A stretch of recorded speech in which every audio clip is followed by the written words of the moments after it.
when we're looking at anatomy, we're always looking at someone else's. So this is my left hand, and this is my right hand. And so it is when we look at this model of the heart. We see the heart as two sides.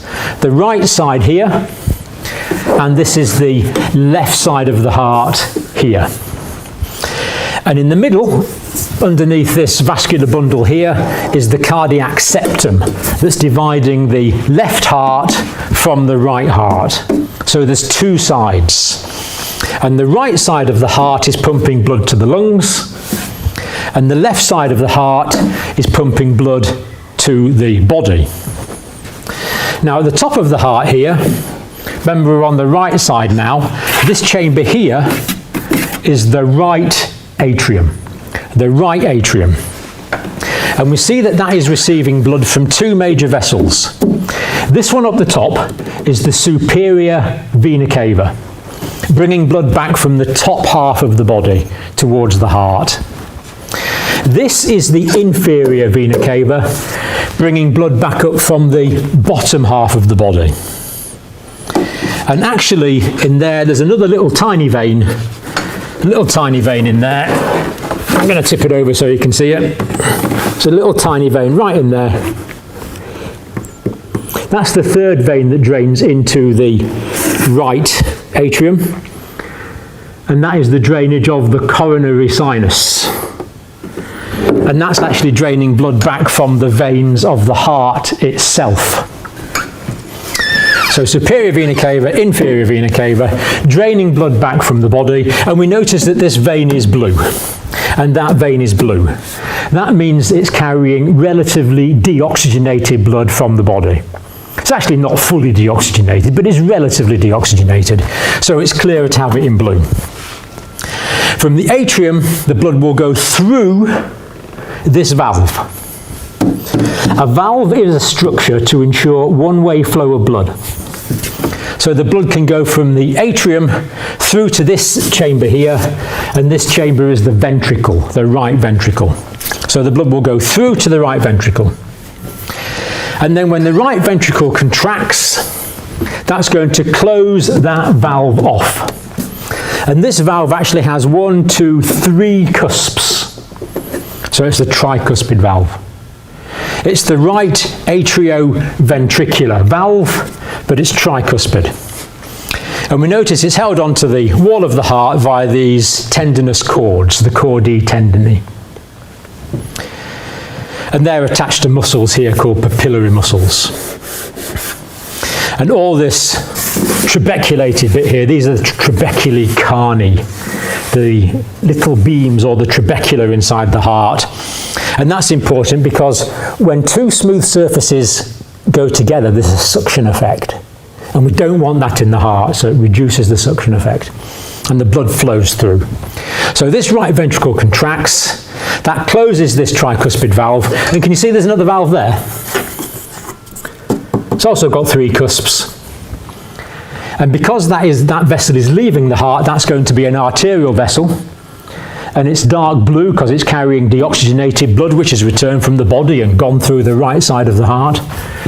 So that's taking blood to the lungs to be oxygenated. That is the pulmonary artery. It's very simple.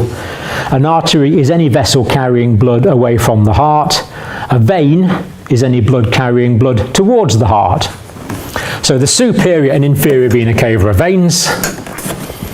The pulmonary artery, obviously, is an artery. It's carrying blood away from the heart. Now, this blood's going to circulate through the lungs. It's going to get oxygenated as it goes through the lungs. And the blood from the lungs is drained via 2 large veins from each lung. So we have these 4 pulmonary veins draining blood back from the lungs. And we notice that these are veins, they're carrying blood towards the heart, but they're bright red because they're now carrying the oxygenated blood from the heart. And that's going to drain into this chamber here, which is the left atrium, the left upper chamber of the heart. From there, the blood is going to go through the left atrioventricular valve. So from the left atrium through to the left ventricle, through that valve, through there. These tendinous cords should be attached to the papillary muscles in there. And that valve actually only has 2 cusps. So if we look at this valve, there's a cusp there and there's a cusp there. This is the bicuspid valve, also known as the mitral valve. So this mitral valve is the valve between the left atrium and the left ventricle. And notice how much thicker the wall of the left ventricle is compared to the wall of the right ventricle. This is the myocardium, the muscular layer of the heart, and the right ventricle only has to pump blood to the lungs. Not very far, just from here to here. The blood pressure is relatively low. But the left ventricle has to pump blood to all of the body. So we need this thick myocardium to do that. And when the left ventricle contracts, that's going to close the mitral valve, and right under there, there's another valve, and that valve is connected to this large vessel here. It's bright red and it's an artery. It's carrying all the blood from the left ventricle out to the body, coming out up here, and that of course is the aorta, the largest blood vessel in the body, the largest artery. So we have this myocardium that's contracting, the right ventricle pumping blood to the lungs, the left ventricle pumping blood to the body. So it's reasonable to call the right side of the heart the lung pump. And it's reasonable to call the left side of the heart the body pump. But remember, of course, the right atrium is receiving blood from the body, the right ventricle is pumping to the lungs, and the left atrium is receiving blood via the pulmonary veins from the lungs, going through to the ventricle, pumping it to the body. So the right side is the lung pump, the left side is the body pump. It's all lined with very smooth tissue, the endocardium, to make sure it's all smooth. Round about the outside in life there would be the pericardial sac containing the whole heart. So there's all this active muscular contraction going on. The heart is going to move, pump in like that, the ventricles are going to go in, the septum's going to pull it up, and at the same time it's going to twist. That's called cardiac twist. So it will twist. Looking at the apex, it's going to twist anti-clockwise, and that wrings the heart out, sort of wrings the heart out, and greatly improves the efficiency of the ejection of the blood from the ventricles. So you can see that this muscular activity is going to need a lot of oxygen, a lot of nutrients. So the first 2 arteries that leave the aorta are the coronary arteries taking blood directly to the myocardium.